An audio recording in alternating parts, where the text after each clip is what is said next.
Aloha, soars, guests, friends, and family to the virtual domestic violence interactive program hosted by the Hawaii Alumni Chapter of Delta Sigma Theta Sorority Incorporated.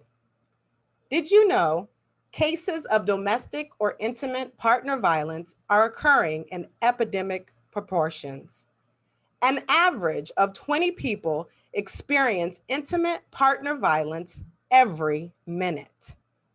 And the current system is broken, leaving victims of domestic violence vulnerable to further violence, retaliation, or death.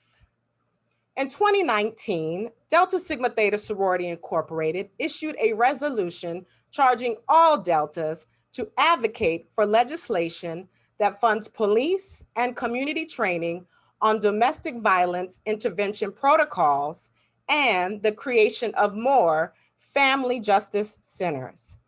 In addition, Delta made a commitment to advocate for the establishment of domestic violence high risk teams whose work focuses on four fundamental strategies. Strategy one, early identification of high risk cases through the use of risk assessment. Strategy two, engagement of multidisciplinary teams. Strategy three, ongoing monitoring and management of high risk offenders. And strategy number four, victim services. The domestic violence high risk teams individualize intervention plans that incorporate the entire domestic violence response system with the goals of increasing victim safety and holding offenders accountable. Delta is committed to stopping domestic violence. We hope you will join us in the fight. Mahalo for your time. I will turn things back over to Sora Kalia Warner Butler.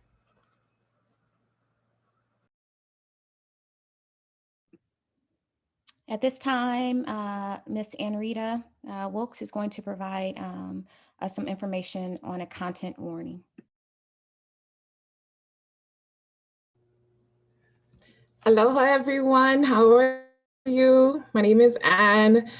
So this is a content warning slide, letting you know that the discussion that we're going to have today or the content involved in this would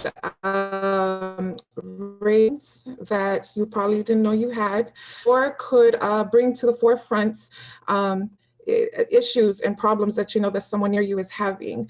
So in that, we want to offer you the opportunity to meet with one of our advocates if need be. We can provide you with more resources. We will need you to connect with our tech team. So send your message, send a private message to HAS. It is the Hawaii Alumni Chapter DST. It's in your chat room. So the idea is that if you send a private message with the safe word purple, that our team will connect you with an advocate, right? You can have that discussion with our advocates one-on-one and get that information that you need.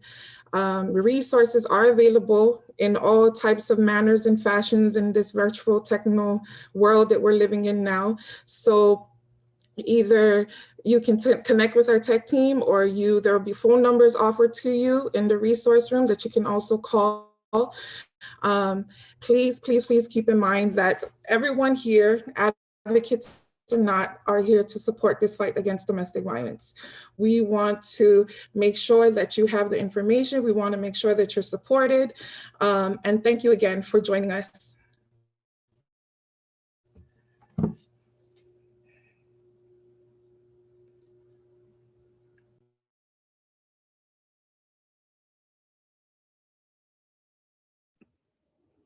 All righty, ladies and gentlemen, I want to introduce our moderator for today's event. I am so happy to have Ms. Lisa Alexander, founder of Stand Up Survivor, joining us today. Lisa founded Stand Up Survivor in 2015. She herself was a victim of domestic violence, and she is a survivor. And she has managed to successfully intertwine her passion, experience, and education to create systems of change to assist survivors in finding safety for themselves and their children and going from not just surviving to thriving. Lisa is a two-time author. She has been featured in multiple magazines and news media outlets, sharing her story of surviving domestic violence and life after. Lisa travels throughout the US and abroad, speaking and hosting workshops, sharing her empowerment-based philosophy, again, from survivor to thriver. As a survivor, Lisa chooses to stand up and use her voice to help as many women as possible find theirs. Lisa has remarried and is the mother of 3 amazing children. Before Lisa starts, just want to remind you, if you would text PURPLE to the HACDST tech team, if you should feel as we get into this that you need to speak with someone offline. Thank you very much. And Lisa, over to you. Awesome. Good afternoon, everyone. Thank you so much for that introduction. Thank you for this opportunity. I'm excited to be here. This conversation is so necessary. So I am not going to take up too much time. You got a little bit of information about me as a survivor and now a thriver. And I just want to let you know, if you're listening and you may be going through this today, everyone on this panel is here to support you. I have been where you have been, and I promise you, there is so much more to life than what you may be going through right now. So grab a pen, grab a paper, shut off all noise, anything on the outside, and just give yourself this hour to really get the content that you need that can not just save your life, but somebody else's life. You guys, domestic violence was already an epidemic. Due to COVID-19, we are dealing with an epidemic inside of an epidemic. And everyone on here knows that this moment right here can save someone's life. So we take this very seriously. And please remember, like they said, if something triggers you, if you find that you're having a moment, it may be a little bit too much, that's okay. Just text the word PURPLE, we'll pull you out and someone will journey with you through those feelings that you're having. All right, so without further ado, I am honored to introduce our first panelist, Chelsey Stewart. She is a training and technical assistance specialist at Hawaii's Coalition Against Domestic Violence. Chelsey, welcome, and you have the floor. Awesome. Thank you so much, Lisa, for the introduction. I am going to share my screen now because I do have some presentation for you all. So just give me 1 second.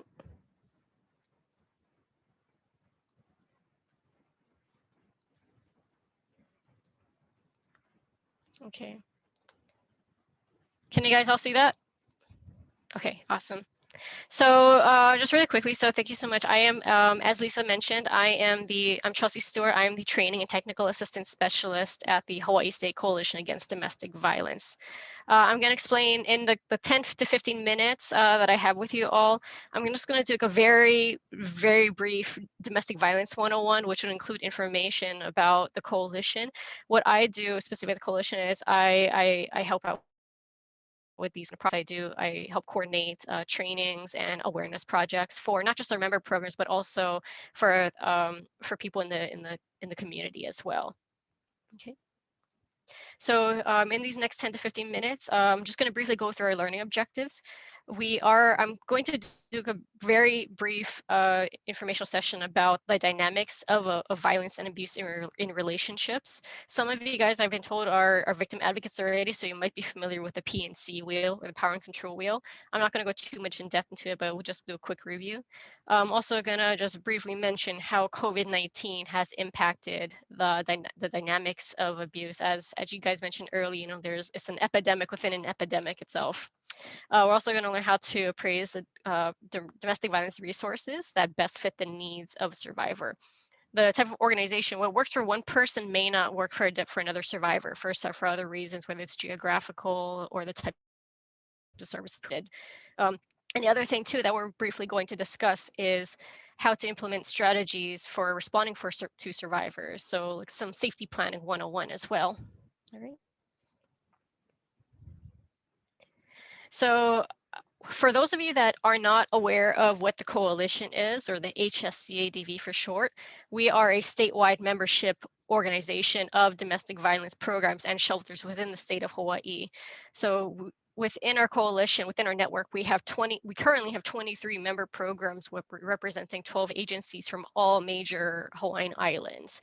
We're not, even though our main office is based on Oahu, we are here to serve everyone in the state of Hawaii. Just really quick, a brief run through of our mission. Our mission is to engage communities and organizations to end domestic violence through education, advocacy, and action for social justice. So how do we do that? So we provide capacity building for service providers. So that includes like technical assistance for member programs. We also advocate and educate on behalf of survivors and their advocates. So events such as this, we do a lot of outreach education, presentations, awareness campaigns. One example I could give you is our recent collaboration with Play Builders for Domestic Violence Awareness Month. We collaborated with some survivor videos and panel discussions on that, just to give you an example. We also provide systems advocacy and mobilization. So we do a lot of training specifically for member programs. We're starting our 2021 civil legal trainings for member programs for domestic violence advocates, and we're going to specify by each county as well.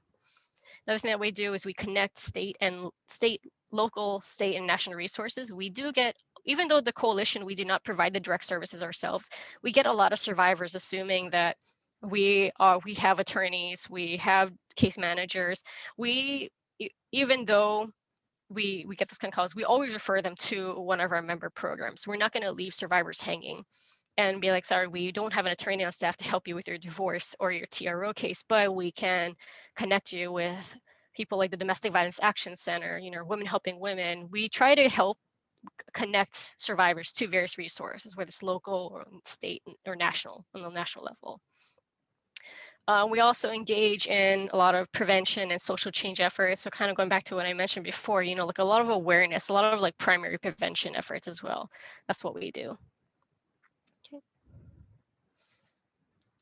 So I kind of already mentioned this already, but if you want a full list of our member programs, I will give our website at the end of this presentation as well. But these are a list of our member programs.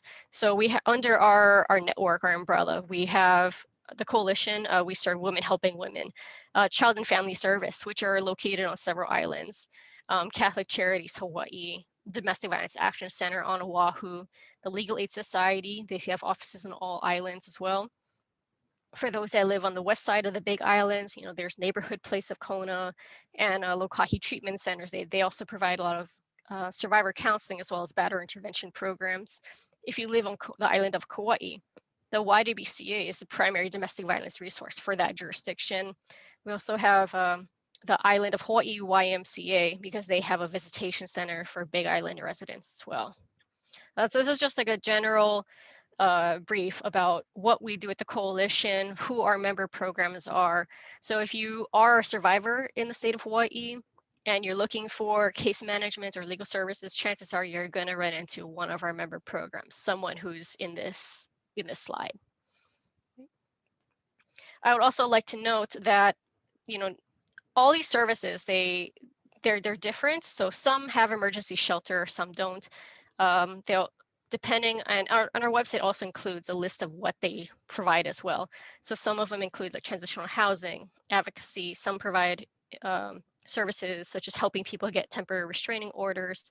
Some provide courtroom accompaniment. Some of them also have 24/7 hotlines and give legal information. I should also clarify that a lot of times it's legal information, not legal advice over the phone as well. All of our programs listed here, they are inclusive.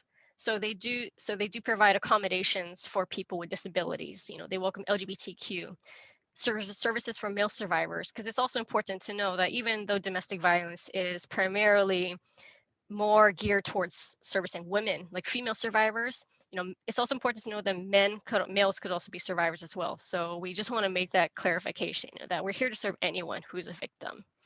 It also doesn't matter, what your immigration status is. If you're a survivor, they're there to help as well. And just really quick, I mentioned before, some of you guys may be familiar with this already, but this is the basic version of what we call the power and control wheel. I'm not going to go too in depth into like every single category here, but the one takeaway I want you guys to get from this is that, you know, it's physical and sexual violence is just the exterior part of domestic violence. There's so many more non-physical forms of violence that a lot of people in the general public are not aware of. And also important to note, like I said, this is like the basic model. There's at least 5 to 10 different versions of this. There's a separate P&C wheel for college victims, for teen dating violence. There's immigration P&C wheel, LGBTQ. So this alone, this chart, this is not the only types of domestic violence that people can go through. Okay. Another real quick thing I want to talk about really briefly is like just, you know, talk about the scope and prevalence of domestic violence.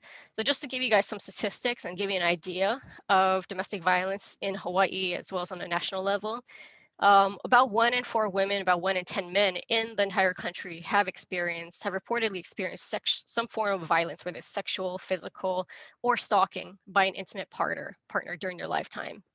If you want to narrow down to Hawaii, because we are based in Hawaii, it's 1 in 3 women and 1 in 4 men who have experienced at least one of those forms of violence by a current or intimate or former intimate partner. Okay. Native Hawaiians in Hawaii have also experienced high rates of intimate partner violence.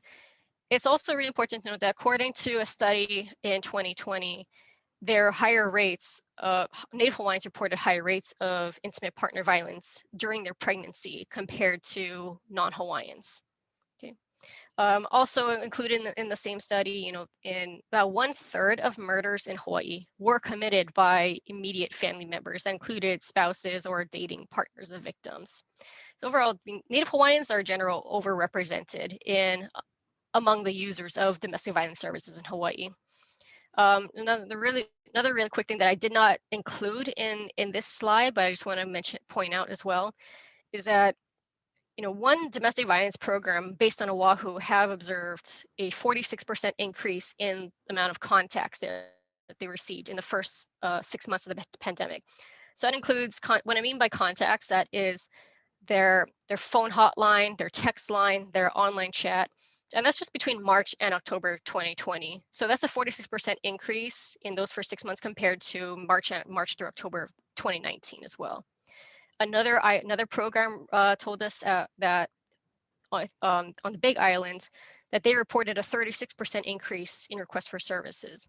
I should note, though, that some agencies nationwide have reported the opposite. Some of them have reported a decrease or no change in services, likely because the survivors are stuck at home with their abusers and they cannot reach out for help. So depending on maybe geographical reasons, you know, it's not going to be the same, you know, for every single domestic violence service provider. Okay. I'm almost in here, but one last thing that I want to leave you guys with is, you know, just to talk about some safety planning. You know, if you do encounter domestic violence survivors, it's really important. The one thing that we tell everyone is to listen, do not judge. You know, believe survivors, you know, when they're come forward. If someone is willing to come forward to you, know, that means that they trust you, you know, so you have to give your 100% attention to them. Respect their choices. Even if you may not agree with them, you know, it's going to take a lot of patience, you know, to help survivors. And we want you we want you all to respond with compassion, empathy. You can be honest about your concerns, you know, but you can still be honest with them, you know, without totally bashing them. You know, we always say one of the worst things that you can say to the survivor is, why don't you just leave? You know, you have to be really careful about the way you phrase things. You know, so you don't want to force a victim to do something that they're not ready to do, because it might push them even more into a corner. If I'm being abused by my boyfriend and I'm already in that black hole, and other people who may have good intentions, they may want to help. If I'm being told by my partner, by my abusive partner, you have to do A, B, C, D, and then other people saying, no, you shouldn't do that, you should do A, B, C, D, or X, Y, Z, I'm going to feel conflicted. You know, I might be even more confused, you know, may not know exactly what the correct options are. So that's really, you have to demonstrate empathetic listening, which for those advocates watching this, you probably already know firsthand. Safety plans, they vary depending on the victim. What works for one person is not going to work for the other. Even the types of resources. If you're based on Kauai, you're not going to call women helping women because you guys are the services are based on two separate different islands. Same thing, if you're on if you were in a big island and you want a domestic violence advocate, you're not going to call DVAC because DVAC's based on Oahu. You're going to call CFS. So it's really important, to know your resources for a lot of different reasons like that. Another thing you can do is, if someone may not be ready, you can offer your friend or your family member to, you can accompany them to speak or make the call to domestic violence advocates or helpline specialists at these domestic violence agencies. So in essence, you can be part of their safety plan as well. And if you do have any other questions, if you do want to contact the coalition, this is our contact information. Our website is hscadv.org. If you also want to email us, we have a general information line. If you want to request trainings, that is the training email. We also have a phone number as well. And even though we are working remotely due to COVID-19, all the calls that technically would go to our office are being transferred to our cells as well. So we're still accessible, even though we're not physically based in our office right now. Any questions? Thank you so much for having me. Chelsey, thank you so much. That was such good content. The coalition has so many different things that people can tap into. So definitely, if you think that you're going to need their resources, the information and numbers are on the screen that you can grab them. Chelsey, I really love when you talked about the best thing that you can do for a survivor is believe them. And that is so huge because it goes such a long way. And, we wonder, well, how can we help? And ask how you can help. Don't assume that you know what they need. Ask how you can help them. And that can go so long. Oftentimes, as survivors, we don't trust ourselves anymore. We don't trust ourselves. And so just be someone that they can trust and depend on and believe in. So Chelsey, that was awesome. Thank you so very, very much. We appreciate it. Thank you. So next, I'm excited to introduce Reverend Al Miles of Queens Hospital Chaplain. And I'm excited because he's talking about such an important topic, spiritual abuse, that is not talked about very often, okay? And don't even get me started because I'm a survivor of spiritual abuse as a woman of faith. And this one is so important and so not talked about. So Reverend Al Miles, we welcome you today. Thank you, Lisa. And I want to thank everyone for having me be a part of this esteemed panel. As Lisa has said, we're going to talk about something right now for the next 10 to 12 minutes that is difficult to understand, and that is spiritual abuse. Chelsey did an excellent job talking about all the other forms of abuse. Spiritual abuse is one of the abuses that is just hard to explain. And I'm going to start off with a story. And I do want to give a warning to survivors that this is a very difficult story to hear. It involves a woman by the name of Wanda. This is not her real name, but she's given me full permission to tell her story, and her husband, Peter, not his real name. One day at Queens Medical Center, I was sitting early in the morning, getting ready to start my day at 6:30 in the morning. It's dark outside, it's about 75 degrees. And I looked up on my screen, and my screen, you can see right outside, and I could see someone coming towards my office. And when she got to my office, what struck me the first was the fact that she had on dark sunglasses. 6:30 in the morning in Honolulu, we all know that it's still dark then. As she came through the door of my office, I noticed that she had on a thick turtleneck sweater. She was wearing jeans. And as she got all the way through the door, I heard her grimace with every step she took, which compelled me to look at her feet. She had on rubber sandals. And I will never forget it because her feet were grotesquely swollen and blood was oozing from her feet. Wanda finally made it to the chair, and as she sat down, she cried, and then she started to share. She told me that the night prior, she had gone out to dinner with her mom and her two sisters. So let me frame that. 4 women out to dinner. She said that her husband, Peter, had said before she left, I want you to be back home by 9:30. He didn't say why. Wanda said we were having such a good time, Reverend Al, that we stayed out to about 9:45. And as I walked into the door, she said, I noticed a sort of strange look on my husband's face. And he started shaking his head from side to side. And he said, I am going to have to discipline you. He says, according to scripture, I have to discipline you because you've been disobedient. Now, as I've been introduced, I'm a reverend, I'm a Christian pastor. I have scholarship within the Christian scriptures. There is no scripture that says a man has a right to discipline his wife or girlfriend. None. And yet he said, I'm going to have to discipline you. So he then proceeded with his fist to begin to beat his wife, Peter, with his fist about the face and the torso. He then went to get a baseball bat and beat her across the legs and her feet. And then he went to bed without saying a word. That's when the next morning, Wanda showed up at my office. That's a graphic description of spiritual abuse. It's the misuse of divine beings, God, Christ, Allah, Muhammad, so forth. It's the misuse of sacred text, the Hebrew Bible, the Christian scriptures, the Book of Mormon, any other holy text. It's the misuse of teachings, religious, spiritual, familial, cultural, societal. It's all of these things to suggest that males, have some type of privilege and entitlement over females. As Chelsey rightfully pointed out, with the other abuse that takes place, the tactics can be for all people, both women and men, lesbian, bisexual, gay, transgender.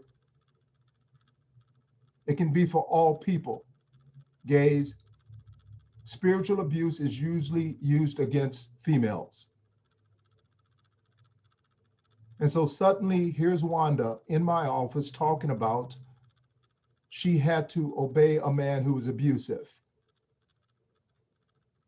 And did I mention Peter, her husband, was the pastor of one of our Christian churches here in Hawaii. That is a true sign of blasphemy.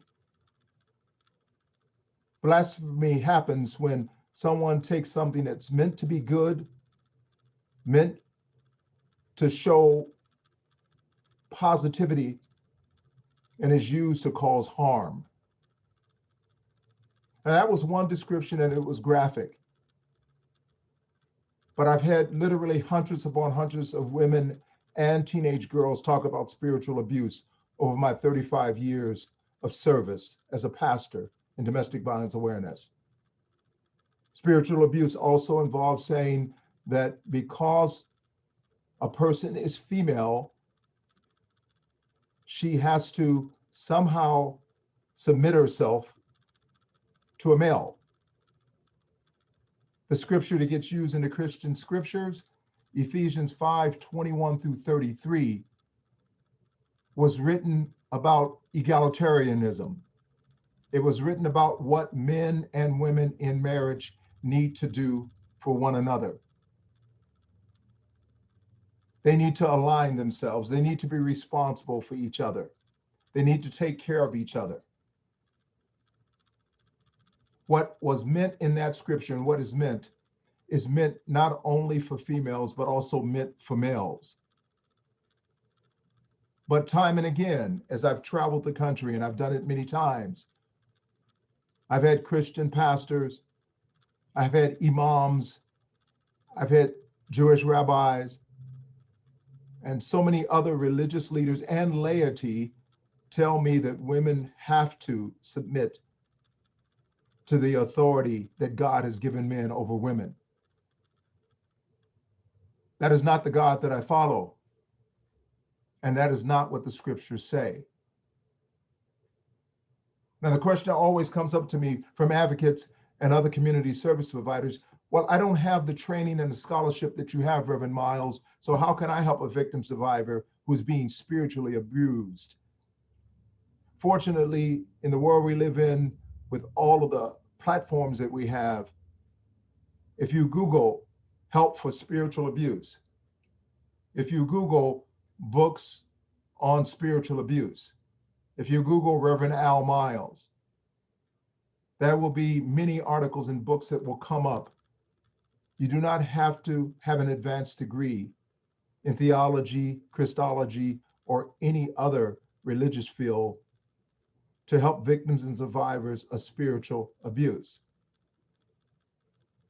It's also very important to know, and Chelsey already brought this up, if we're dealing with somebody who is being spiritually abused, we want to help. That's why we have joined the Zoom meeting. But it's important to listen. It's important to believe the story that a survivor is telling. It's important to stay away from, why have you stayed so long? It's vitally important to not say anything like, well, it does say in the scriptures that you need to stay, pray, obey this man, and everything will be okay. That doesn't work. Many women have ended up suffering more abuse, and some have been murdered. It does not work to tell a victim survivor of spiritual abuse to stay, to pray, to obey, and everything's going to be okay. It's not going to be okay. People always ask me, what became of Wanda?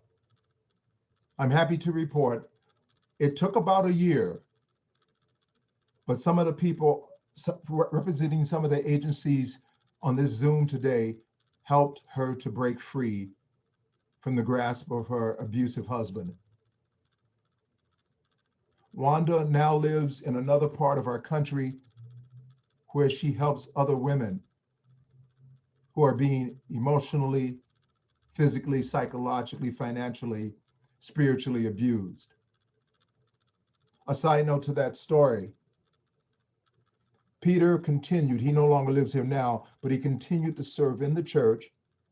He admitted to what he did, and yet the church leaders said he was sorry. We prayed for him. He's better now. And I guarantee that he continues to abuse women. So it's important for us to understand spiritual abuse as physical, as psychological, as emotional, as financial abuse can really trap women in dangerous situations. My blessings and prayers for this seminar and for all who organized it. And thank you for having me to be a part. God bless. Reverend Al, thank you so much. I know that I am not the only person. I see hand claps that just got goosebumps listening to that story. We're so thankful to know that Wanda is safe and free. But you touch on so many different areas. And I myself, as a woman of faith, I grew up hearing that God hated divorce. And so I thought to myself, well, I can't get divorced. My parents have been married for 56 years this year. I couldn't get divorced. I couldn't have that stain on my life and on my family. But I was dying, Reverend, and so I thought to myself, and God was like, God loves me more than he hates divorce. Amen. It was like, he doesn't want me to die. He didn't create me to live in this type of pain. And so that really freed me. And I say that all the time to encourage survivors. Listen, the Bible says God hates divorce. We get that, but God also, he hates the abuse as well. And he didn't create you to live in that. So Reverend Al, thank you so much for that. And I think you made a really good point about what happens in the church. So I just want to ask you just a really quick question. So if I am a victim of abuse and I'm experiencing spiritual abuse, can I go to the church? Are they equipped to help us? Oh, I think that's an excellent question. My answer is going to be mixed. There are a number of spiritual leaders, men and women, that I interface with on a regular basis across the country and across Canada. And some have been well trained and have had training from people such as the people on our Zoom meeting right now. And I do trust them to partner with other community service providers. I don't want any spiritual leaders or anybody to work alone in this complex situation. There are some clergy who have done a fine job, and a number of clergy, mostly clergy women, who taught me my craft. But there are many, many clergy who I would not send any woman to in terms of domestic violence, spiritual abuse, because they would start misquoting scripture and start telling women, because I've had this for a long time, telling women to stay, pray, and obey, pray for a miracle. He's not that bad. Stop making him angry. Stop upsetting him. God hates divorce, which, by the way, the Malachi scripture, God hates divorce, the very next verse says, and I hate a man who would cover his wife in violence. That never gets quoted, by the way. So it's very important that clergy get trained. I do go out a lot and train clergy, and I am very pleased with some, and some I'm very concerned about. And I'm glad you broke free, Sister Lisa. Awesome. Thank you. Thank you so much, Reverend Al. Thank you so much. That was so good.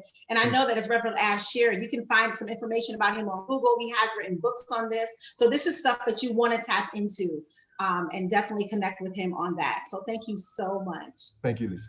Thank you. Next, we have Lieutenant Mark Matsusaka from the Honolulu Police Department, the Domestic Violence and Child Abuse Unit. Lieutenant, welcome, and I'm excited to chat with you today. Hi, good afternoon. Can you hear me? Okay. Well, aloha. Thank you very much for the opportunity. I'm very happy to be here. I really don't have a lot of talking points. I kind of was saving my time and myself for more of a question and answer thing, but I'll just kind of briefly go through what the police department does. And let me first start by saying that the DV response, domestic violence response, is kind of like a large puzzle. And the police department, law enforcement as a whole, we're just a really small piece of that puzzle. And our partner agencies, most or some of which are represented here today, really are the important pieces to completing the puzzle as far as the DV response goes. Again, we're kind of in the forefront because we're usually the first there. But we are just a small piece in this intricate puzzle for domestic violence and intimate partner response. My detail investigates domestic violence island-wide. We're 24/7, the police department obviously 24/7. My detail consists of 10 detectives that investigate felony crimes, one sergeant that oversees 4 officers that investigate misdemeanor crimes. And to give you an idea of what type of work we're up against, roughly last year we had 3,200 cases, domestic violence related cases, and that equates to roughly 300 cases per detective or per investigator a year. So it's quite a large volume of cases, and that's how prevalent it is within society, just within this island. And so it's a huge problem that we're tasked, a challenge that we're tasked to attack and try to prevent and reduce the severity and the number of cases that we have. That number actually is down from years past in 2020 because of the pandemic. And as Chelsey had mentioned, I fully believe the numbers are down because you have your victim survivors living with the perpetrator or the suspects, and they don't have the ability or didn't have the ability during the pandemic, during the lockdowns, to call us or to notify anyone or to get any type of help. So that's why I believe that anomaly during the lockdown has brought down our cases overall. Generally, our cases increase every year, unfortunately, and I expect that to return soon after the pandemic. As far as police response goes, the uniformed officers that are on the road that answer 911 calls, domestic violence training for them is actually very, very high. So they get trained with domestic violence response the most out of almost anything over firearms and driving and other police tactics. They get it in recruit school and field training, as well as every year they have a refresher class. So we bring best practices, any new trends, any new programs we'll bring to the field officers immediately. And my detectives are trained constantly for best practices for domestic violence response. I encourage anyone, I really do encourage, just call 911. Even if you suspect anything and you're not sure, if you're in intimate partner violence situation, domestic violence situation, just call 911. The first responding officers, first thing to do is they're going to make the scene safe, make sure that everyone is safe when they first arrive. And then they are going to have to determine the predominant aggressor for that incident, and they will take appropriate action. The state assumes responsibility for prosecuting cases. I know that has been a question in the past. So even if you're in a situation and our victim survivor doesn't want to prosecute, the state will prosecute on behalf of that person. Unfortunately, our hands are kind of constricted as far as we're bound by the law, the Hawaii revised statutes. We don't at this time have the ability to prosecute emotional abuse, although we realize that is very much a crime and a part of victimization. Unfortunately, by statute, we're not able to process or prosecute that at this time. So we only handle physical abuses. Additionally, I want to touch on the fact that we do have a lethality assessment program that every officer employs when they respond to a DV incident. And to summarize it, basically, it's developed. It was a form developed in Maryland that we adopted in Honolulu. And it gives us the ability to assess whether there is a lethal situation in the intimate partner or domestic relationship that that victim is occurring, or if it's occurring at a time that we can assess that, and then again move on with our partner agencies to see if there's anything we can do to intervene at that point before it becomes a lethal situation. I know I was asked what needs to happen to move a criminal case forward, and really only three things need to happen. The police officers have to establish what type of relationship the victim survivor and the suspect are in to ensure that it's a domestic or intimate partner relationship. We need to verbally hear, or the victim survivor needs to state that there's some type of injury, that they felt some type of pain, or we can, if we as the law enforcement can visibly see some type of physical injury, then that's all we would need. And then we would need the victim survivor to just identify the suspect. To obviously, if it's something we see firsthand, we wouldn't need that identification. But if it's a matter of we're coming and the incident is over or it happened prior, we would just need the victim survivor to identify a suspect. And again, at that point, the police department and the state prosecutors would move forward with the case without any.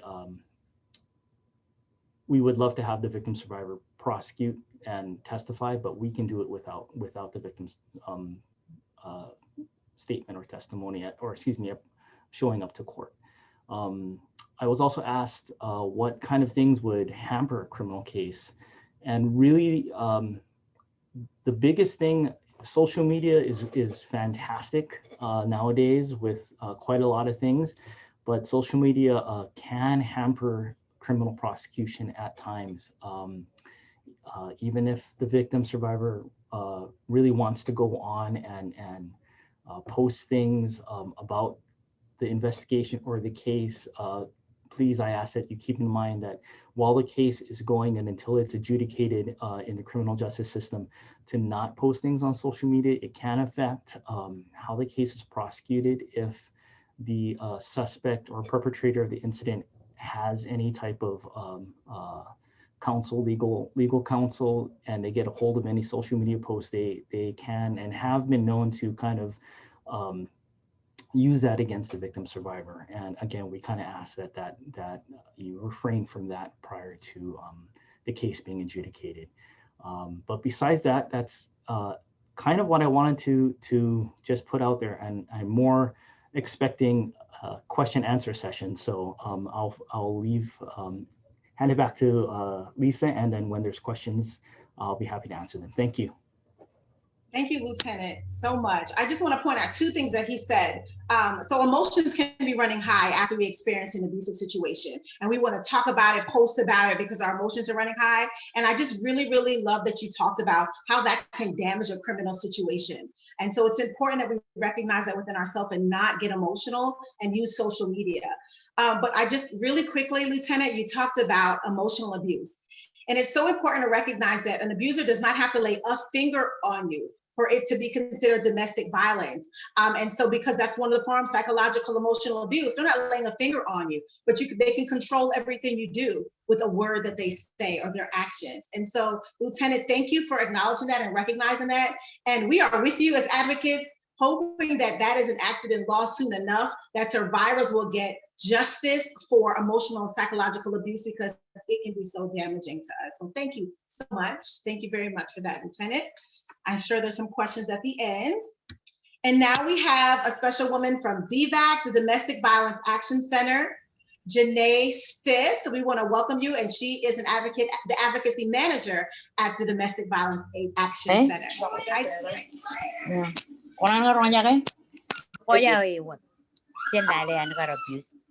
What is it? Why isn't it? Lots of action going on there. Okay. Hi, I'm Genia. I'm Shoot. Okay, just give us 1 second so we can find who that is and mute them. And Genia, you are going to have the floor. I think you're ready, Genia.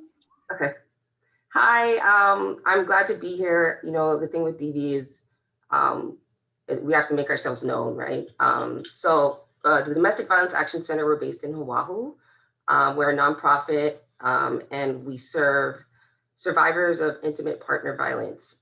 So the thing about victims is we have a lot of victims that get entangled in the legal system, the family court system, criminal justice system. We have victims who are homeless, who have immigration issues. And so we partner with these victims, and we meet them wherever they're at on their journey.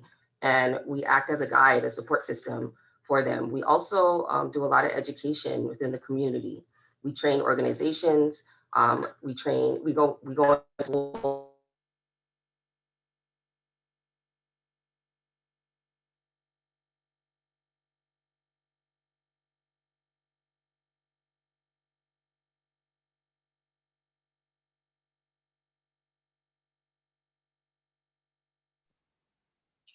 Janae, I think you went somewhere. Can you guys hear her? Somebody should give me a shake of a head. Can you hear her? No, she went mute. Okay. We couldn't hear you right now. Did something happen to volume? No, we can't hear you. You can hear me. There we go. You're back. You know I'm talking. Okay. You can always see us in the press whenever there's a DV situation in the media. Our executive director, Nancy Creedman, you've probably seen her on the news. She's always pushing about DV issues and awareness. And we also partner with our community allies like CFS and the coalition to try to reform some of these systems that are negatively affecting the survivors. And so I manage the Alakati advocacy program. We're a team of advocates, and we have specialized advocates because we understand that DV is very, very different, and it's very cultural. So I have a Japanese advocate, and her caseload is nothing but Japanese survivors. I have a Korean advocate. I have a Kofa advocate. Her caseload is survivors from the Micronesian community. So Marshallese and Chukis survivors, which is huge for us because up until recently, people from Micronesia didn't even have a word for domestic violence. Calling the police was not something that they did. So that's huge for this community. We have a Filipino advocate, and we have an LGBT advocate, and her caseload is nothing but survivors from sexual minority groups. So all of these advocates, we offer advocacy, we help, we teach DV education to survivors. We do crisis support. DVAC is also a law firm, so we have attorneys. If a survivor needs representation for a TRO or needs representation in a paternity case or a divorce case, we have attorneys that will take their case. And a lot of these services are free, or all of these services are free. Our attorneys are based on a sliding scale, but most of the services are free.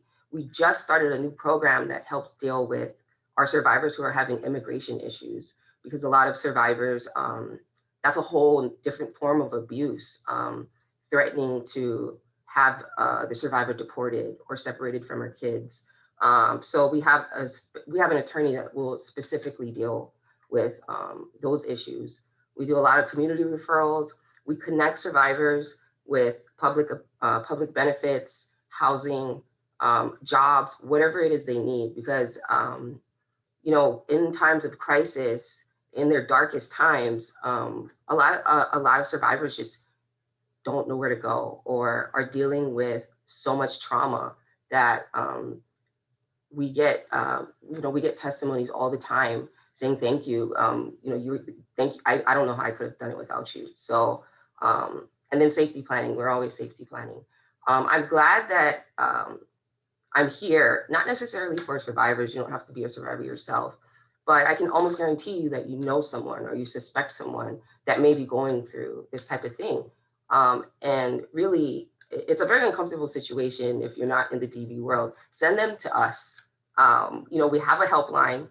We just opened up a 24-hour chat line because we knew that survivors with the shelter-in-place orders, COVID pandemic, they can know it's not as easy as waiting for your partner to leave and then calling to get information. So we started a text line that's 24/7. We get texts throughout the night. Our website has a chat now. The chat, our website hits have increased significantly. So since the pandemic hit, visits to our website increased by 77% in February. So, people are looking, and we're here. So I hope we made ourselves as accessible as possible in these unprecedented times. Awesome. Thank you so much. DVAC has so much going on, you guys. A 24-hour hotline, a chat line, a text line, and the services that they provide are free.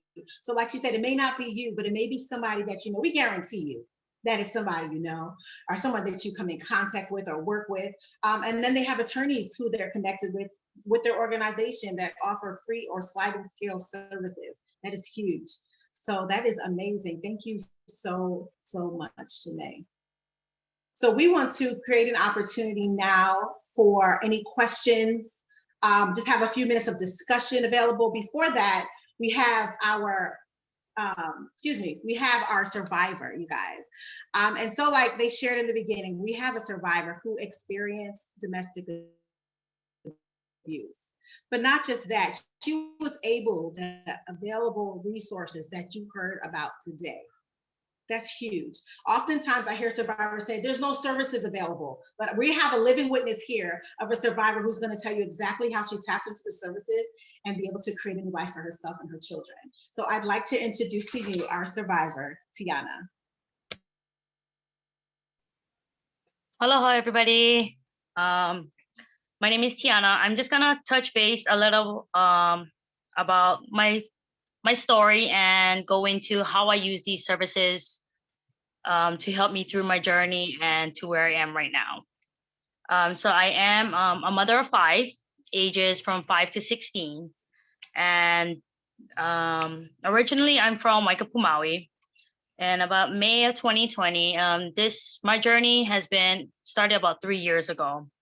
I I moved from Maui to Oahu with my 5 children. And this at the time was at the beginning of this pandemic, the beginning of COVID, when everything was shut down and my problems with my husband started. And the biggest decision of my life was calling Women Helping Women, starting with Women Helping Women of Maui, to make that phone call and pack up my kids and make that decision after my husband initially made his first hit in front of the kids.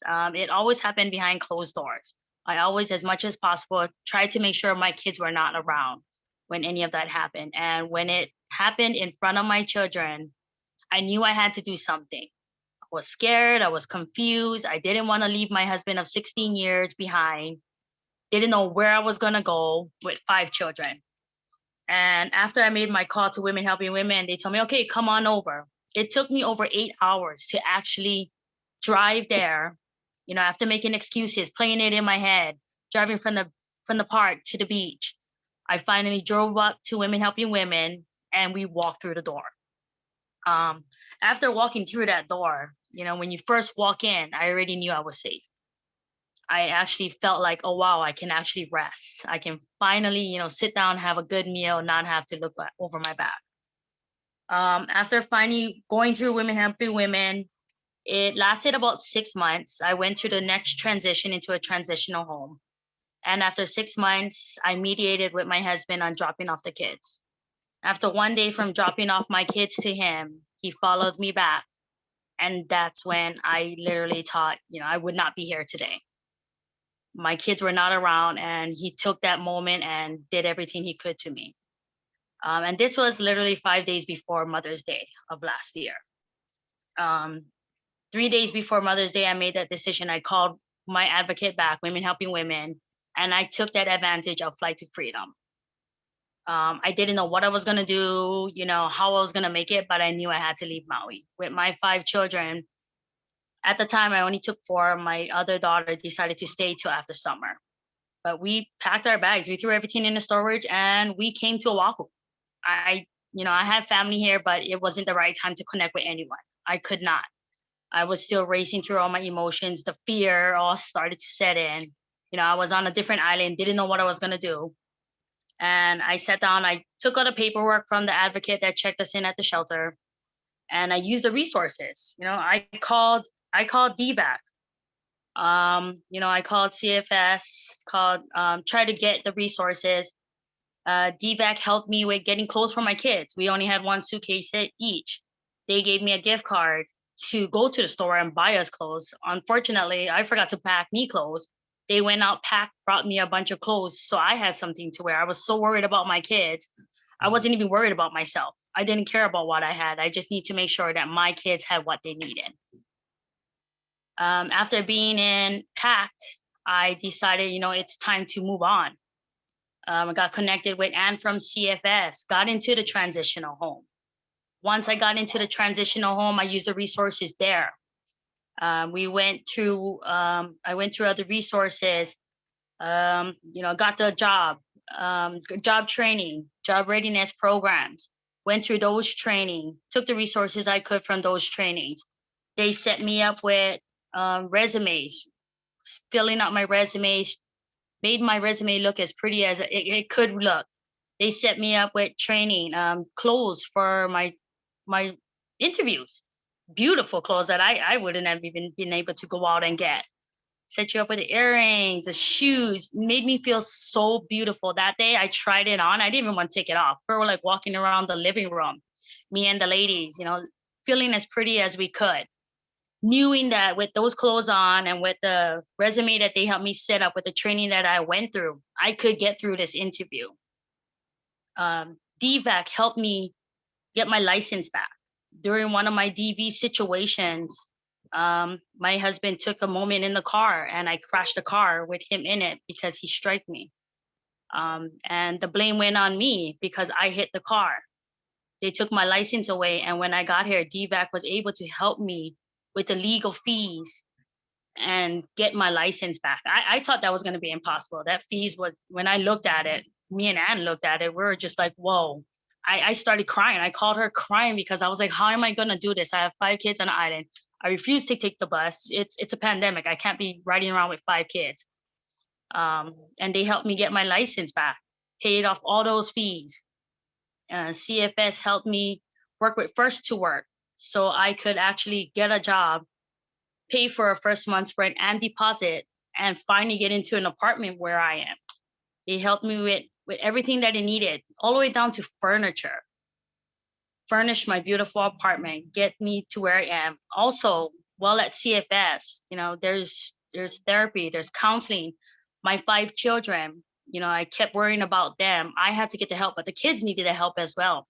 CFS has that for our youth, for our babies, from your youngest ones up. They put them into training on counseling. Kids, we're going through so much emotions. We kind of forget about the kids. You know, we're so focused on ourselves also. But there is counseling for our children. Our youths are going through so much emotions. I kept putting mine aside because I'm trying to tend to them. 5 personalities, 5 different emotions. They're angry, they're scared. We're on a different island. We don't know where we are. We don't have our family. You know, they feel like their whole life is stripped away from them. And then they want to outlash as well. And I don't blame them because I want to outlash as well. But, you know, we have to make it through. I have to be strong for the kids, but that's why there are these resources for us to speak with people, to speak with somebody that's going through it and take the resources that we can utilize. There's the resources, CFS, there's PAC, there's DVAC, there's First to Work. There's all these resources out there. All you need to do is take a hold of them, make that first decision. That first decision is always scary. I don't blame you for being scared. There's fear, that fear sits in, but it's how much you want it, how much you really want to get out of it. You don't want to sit through another night of violence. You don't want to sit through another night of worrying, are you going to wake up or are you even going to make it through? You can't go to work with a black eye. No, I put on so much makeup. I started looking like a clown because I decided to just keep going with the flow and I could not. Kids are getting older. I needed to be that parent to show my daughter that this is not the life for you. I don't ever want you to sit through a relationship and think that you have to succumb all of that. I wanted my son, who's 12 years old, to know that you don't treat a woman like that. Your woman will stand next to you. You have to work together and you don't lay a hand on a woman, even for a woman to lay a hand on a guy. No. You know, we have to let our kids know that this is not the life for them. We can push through life and we can make it to the end, but it's how much you really want it.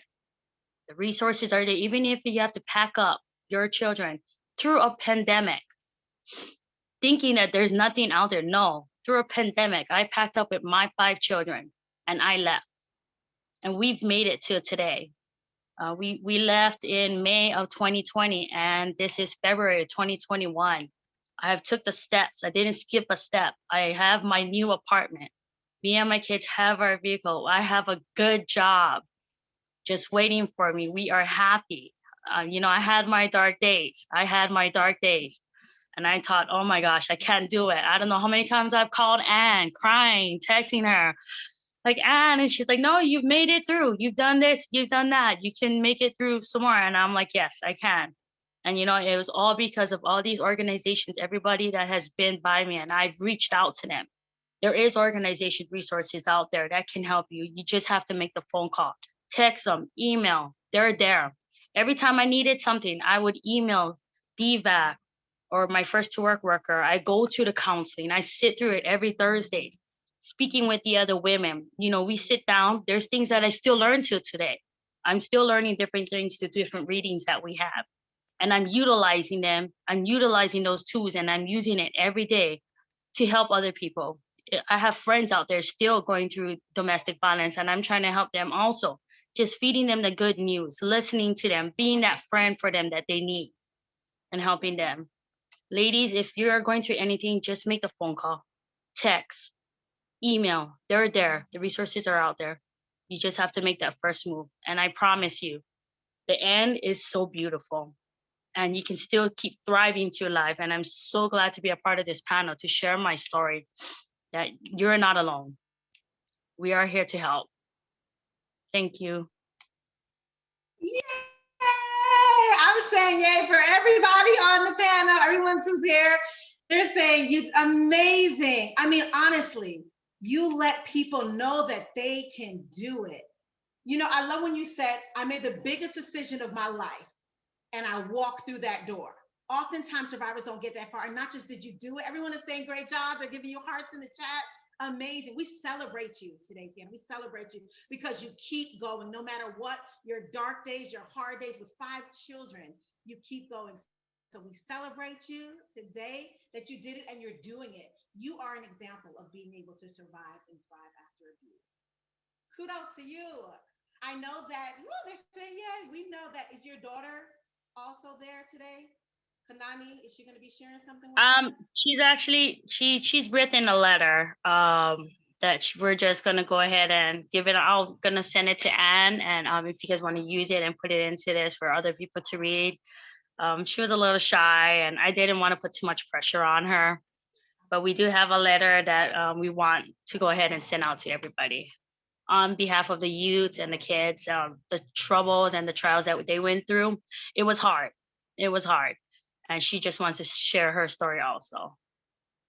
That's awesome. What a brave daughter you have there. Oftentimes, survivors, we don't realize the impact that it has on our children, and it does in so many different ways. Yes. And so just let Kanani know how proud of her that we are for writing that letter, and I know they're going to utilize it. They're saying, thank you for sharing your story. You're courageous. You're a blessing. So we celebrate you. And I love how you said life is so much better after, right? Isn't it? It's so great after. So, okay, so now we're going to thank you so much, Tiana. We appreciate you. We're going to take a few minutes before we're finished today and ask any questions. If you have questions, please put it in the chat. They're giving you so much love, Tiana. Don't miss that love that's going on in the chat, by the way. But if you guys have any questions, please go ahead and ask the questions. Put it in the chat. We have a few minutes for our expert panelists to answer any questions that you may have. If you have an anonymous question, I know you can shoot it over to Anne privately and she can share it with the group or our other tech team members. Let's see if we have some questions. Does anyone have on our panel, anyone have anything that they're like, oh my goodness, I forgot to share about that, or this is really important, I want to touch on that real quick?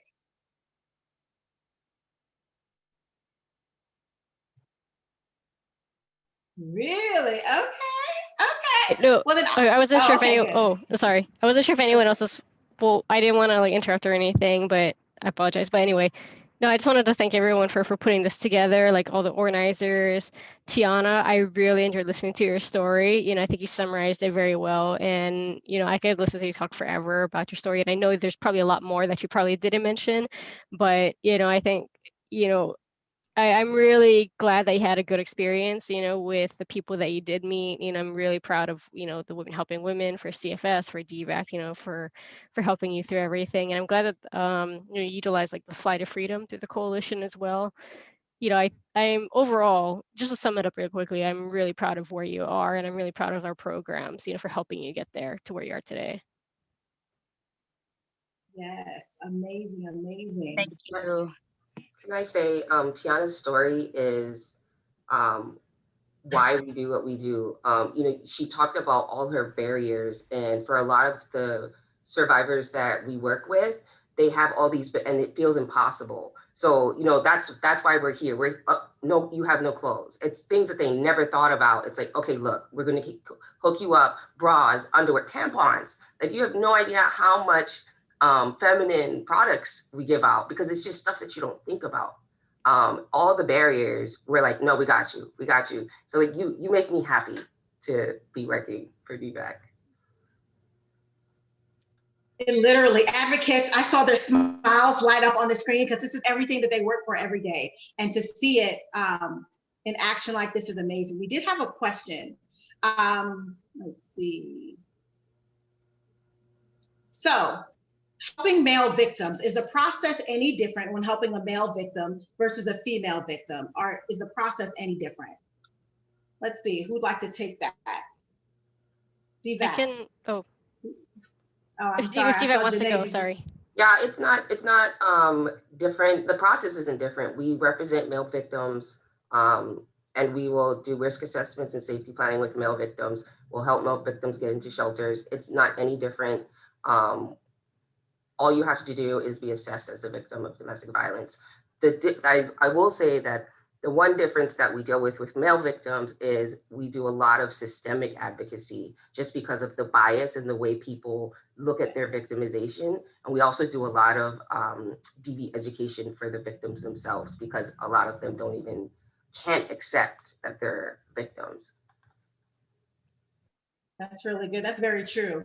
Because the stats are high when it comes to male survivors of abuse. And of course, they're taught to be macho and, so don't hit back a woman and they're being abused. So I'm really glad that you guys have resources and advocates to help them. Someone asked who funds these programs, and I'm thinking it's more to Janae or Chelsey, because I know, Janae, you talk a lot about how the programs are free, which is huge for survivors who don't have. So actually, I can answer that. So actually, I look to answer this one and kind of also touch up on what Janae said on by the other question as well. Regarding the funding for those programs, it honestly varies. It's like for most of our programs, they're nonprofits, so they get a mix of funding, whether it's from through the city and counties, federal like VOCA, VAWA funds, FIPSA, DHS, the state level. It varies. It's a mix of, there's no like one funder for every single program, so it honestly varies by program, and however the grant is written, etc. Also want to touch up on what Janae said. Janae kind of hit the mark, with how DVAC supports the male survivors in general. I also want to point out that that it's really important to to believe the male victims as well, because a lot of male victims, they usually don't come forward right away. So if they're willing to come forward, that's kind of, you want to earn their trust. You want to believe them as well, and you want to let them know that you're there to support them, because it's very clear, if they're being abused, whether it's by a female partner or by a male partner, if it's LGBTQ, transgender, etc., it's hard for that to come out. So you really have to be there for them, show that you're there to support them, and direct them to the appropriate resources that could provide more extensive long-term support as well. So it's mainly just being there for them, being empathetic, like I said, demonstrating the empathetic listening for them. Awesome. Thank you, Chelsey. I appreciate that clarity very much.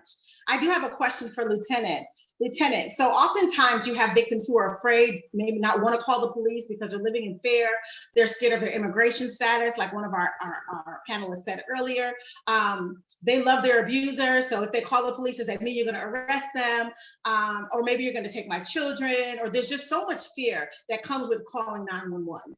And so I know that's a very broad kind of statement question, but what can victim survivors do that would help you do your job like better? How can we help you help us better, if that makes sense?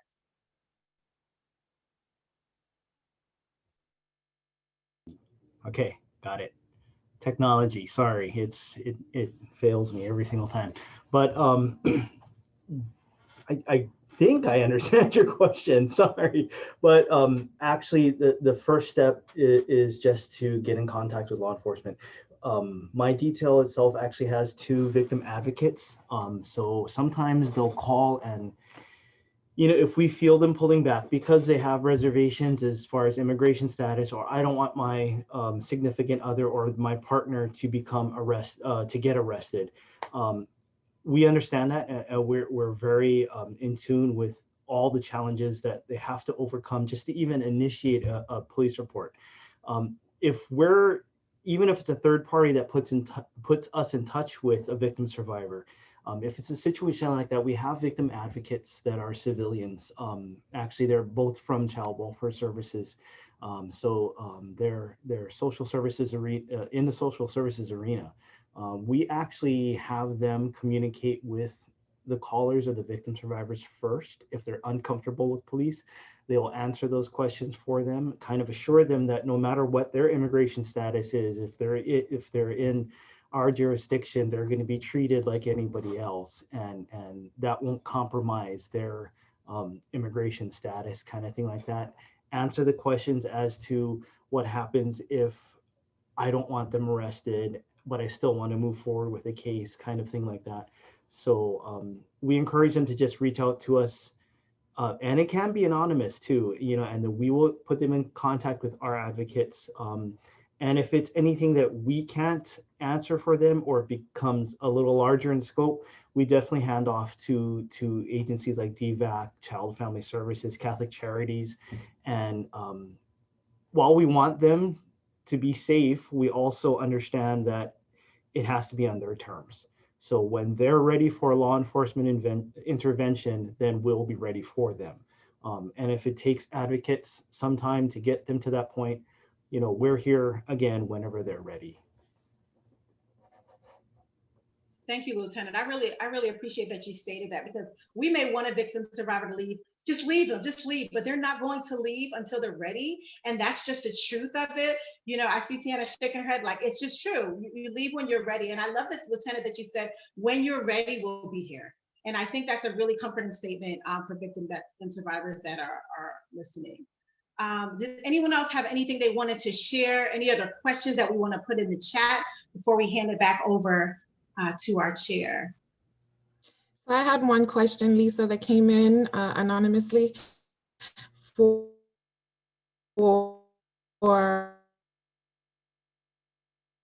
Miles to speak more on spiritual abuse. How do you have a phone number you want to give out to them, an email?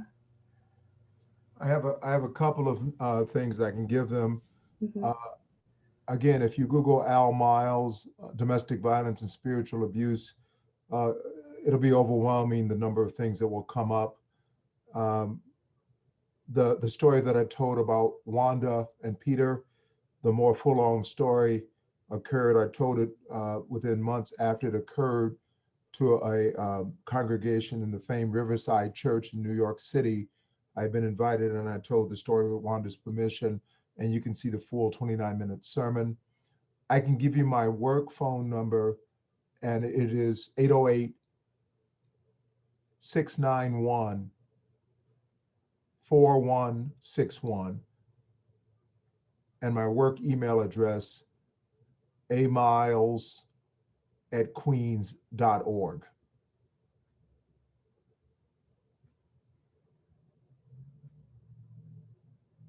Awesome. Thank you so much, Reverend Al. We really appreciate that. And I love the question, because that means we're tapping into an area of abuse that is not spoken about so much. So thank you so much for your expertise in that.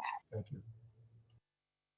Chelsey, I see that you unmuted. Did you want to share something? Yeah, I just saw a question that I don't think we answered it. Did we answer something about the donations? Did we talk about that yet? I just saw that one in the chat, but I missed. Anne put something in the chat where they can donate. Was that right, Anne? I did. So the YWCA runs the Dress for Success. So I put the phone number and the address in there to connect.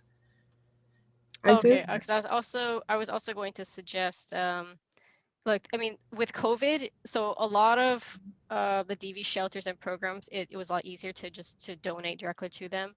COVID has kind of complicated things. Some programs are not accepting clothes anymore, for the obvious reasons. But they are still accepting some items, but it varies by program. So it's better to, if you go to our website, if you're on Hawaii, if you're in the state of Hawaii, at least, you could go to our website and you'll see you can contact administrative lines for a lot of domestic violence programs there. Then you can kind of go through them and check with them if you can donate or not. Thank you, Chelsey, so much for that information. I just want to thank all our panelists before our chair comes on, and for anyone who's watching. We want you to know that your voice matters. We care about what you're going through, but we want you to know that life is not supposed to be lived through pain in this way. It doesn't matter if it's emotional, sexual, financial, spiritual abuse. You don't deserve to endure it. And there are so many available resources. And here are just so many of them here in Hawaii available for you. And so we just want to thank you so much for joining us. And I'm going to turn it over to our chair, Karuda. And I'm sorry, one additional question came through anonymously. So if I could just ask those couple of questions. The question was, what if the abuser is in the police department? Who do they go to if they are afraid they won't be helped by the police? Okay, so that actually unfortunately happens. as far as my detail goes, if the suspect is, or the abuser is in the police department, they can still, it's the same process, call 911. We're going to initiate the case, or the police uniform officers or anyone will initiate the case, send it up to our internal affairs, which is now called the Professional Standards Office, and they investigate it. So it's, and then the case actually becomes locked in the system, in our internal system. So no one else, no other personnel can see it besides the investigators up in internal affairs. If they're not comfortable with that, going inside, there's the state, the Attorney General's office can investigate, or if honestly, they can call the Federal Bureau of Investigations and they can also investigate. Yeah, if they're not comfortable internally with the police department investigating one of its own. So there are other options available. That is such a great question, Lieutenant. Thank you so much for clarifying that, because the statistics are pretty high when it comes to law enforcement and dealing with domestic abusers themselves. So thank you so much for that. And we have another question.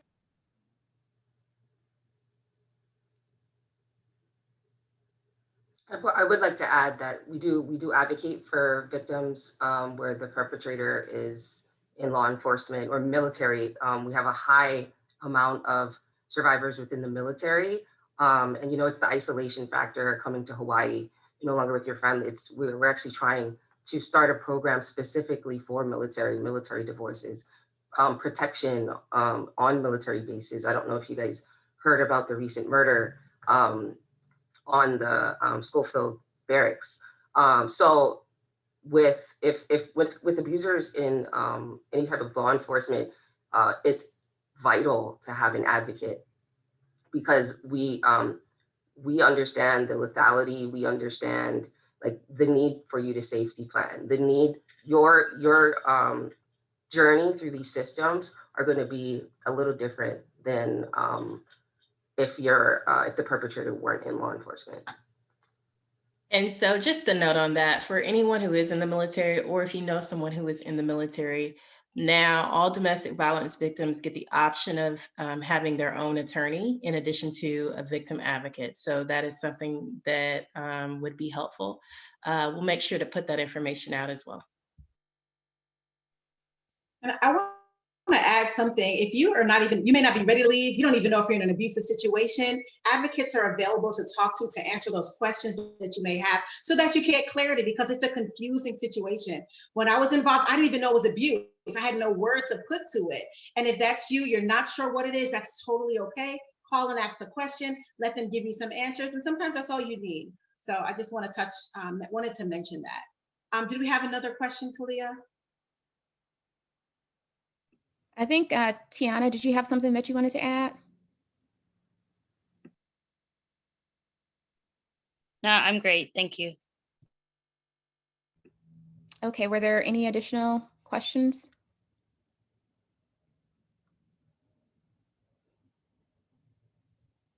All right, then. Well, I just wanted to thank Tiana, first and foremost, for sharing your very powerful story. I truly think that your story is an example of how personal courage and community support can really help the survivors and not only give you a fresh start, but gives you hope for the future. I think all of us picked up on that hope that you have now and that you've been able to give your family by making the choices that you've made.